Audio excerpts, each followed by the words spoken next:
Filipino Heritage Month ang Hunyo sa Canada at higit isang buwan matapos ang madilim na trahedya sa Lapu-Lapu Day Block Party sa British Columbia, ipinasa ng City of Vancouver ang motion para magkaroon ng malaking memorial para sa mga biktima ng nasabing trahedya sa nakatakdang ganapin sa Rogers Arena ngayong buwan. Pero ang organizer ng Lapu-Lapu Day Block Party, ang Filipino BC, may alinlangan sa pagpaplano at timing nito. Ang ulat mula kay Rhea Santos. Ikinagulat daw ng Filipino BC, organizer ng Lapu-Lapu Day Block Party noong April 26, ang pagpasa ng urgent motion ng Vancouver City Hall para sa isang Lapu-Lapu Day Memorial event.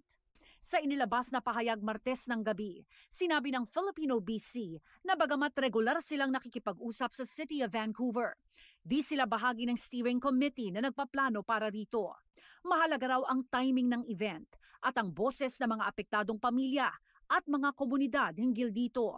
Dapat daw mag-focus ang syudad para sa pangmatagalang suporta sa pagbangon ng mga biktima. The intent of this benefit concert is to honor those that have been impacted, to create a space for citywide reflection and to raise money for the victims. Ayon kay Vancouver Mayor Ken Sim, patuloy ang konsultasyon nila sa iba't ibang komunidad na apektado para sa memorial event. Sa motion na ipinasa, $50,000 ang mapupunta sa produksyon ng memorial event na tatawaging Come Together, Vancouver Strong, na gaganapin sa Rogers Arena ngayong Hunyo. Ticketed event ang benefit concert na mapupunta sa mga apektado ng trahedya. It is a pretty sensitive and an emotional time and obviously circumstance right now. Were there any signs? I don't know. We had met as recently as last Friday, but obviously if Filipino BC feels, there's a disconnect there, would be more than happy to revisit the issue with them as well. Bahagi ng roundtable discussions ang grupong United Filipino-Canadian Association in British Columbia. Naniniwala silang hindi nagkulang ang syudad. Ang City of Vancouver ang nagli-lead ng project na to, especially for Catholics.